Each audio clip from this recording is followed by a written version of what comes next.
So I'm guessing you've probably played around with tools like ChatGPT, Gemini, or Claude. And they can feel, well, kind of like magic. Today, we're going to pull back the curtain on the tech that lets them understand and speak our language. Let's dive right in. It really does feel like magic, right? You can throw a super complex question at it and boom, in seconds you get this coherent, detailed, and sometimes crazy creative answer. But here's the thing, it's not magic. It's a fascinating piece of tech called a large language model. And today, we're going to break down exactly how it all works. I mean, think about it. You've almost certainly bumped into one of these models out in the wild. They're already writing articles, helping programmers squash software bugs, translating languages on the fly, and yeah, they're powering those surprisingly helpful customer service chatbots. Their skills are just getting bigger and better every single day. All right, let's start at square one. What exactly are we talking about when we say large language model? So, at its very heart, a large language model, or LLM for short, is a really specialized kind of AI. Its whole reason for being is to work with our language, to read it, to process it, and most importantly, to generate it in a way that actually makes sense to us humans. Now, what's really cool is that the name itself kind of tells you everything you need to know. It's large because it's been trained on just an unbelievable amount of text data. We're talking the internet, books, articles, the whole shebang. And it's a language model because it's built on a pretty simple idea. Its main job is just to predict the very next word in a sentence. And really, that's the big secret. If you strip away all the complexity, an LLM is basically a superpowered prediction machine. Kind of like your phone's autocomplete, but, magnified by billions. It's just constantly asking itself, based on every single thing I've ever read, what word is most likely to come next? Okay, but wait. If it's just a prediction machine, how in the world does it seem so intelligent? How does it learn to connect ideas and, create things? It all comes down to how it's trained. The training process has a few key steps.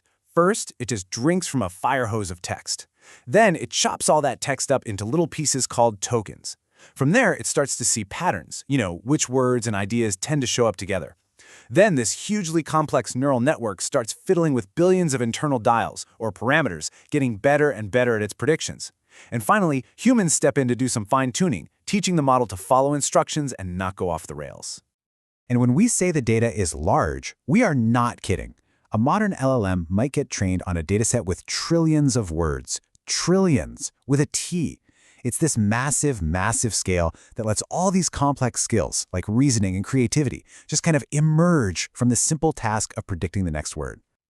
But, simple word prediction has been around for a while.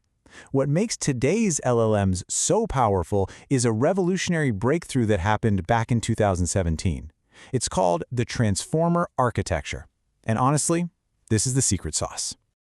So before the transformer, models would read text one word at a time, and they'd get lost really fast in a long sentence. But transformers, they use this powerful trick called attention. This lets the model see how every single word in a sentence relates to every other word all at the same time. It gets the big picture.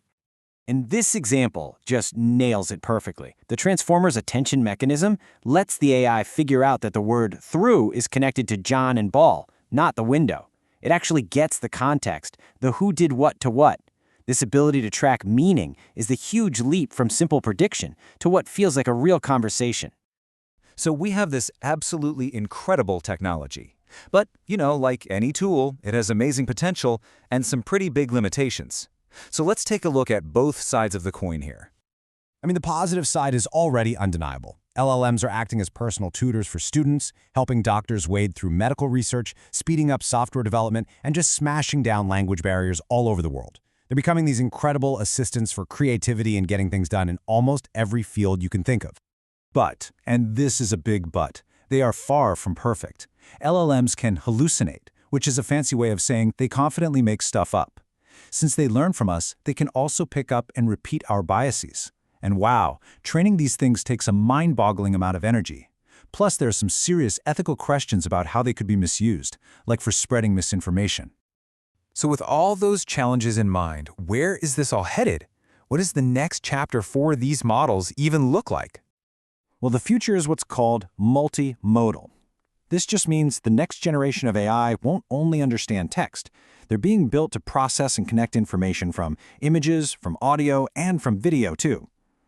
Just imagine an AI that doesn't just read your words, but could also get the tone of your voice, or understand what's happening in a photo you show it. And this brings us to what might be the most important takeaway of all. It's so crucial to remember that LLMs don't understand language the way we do.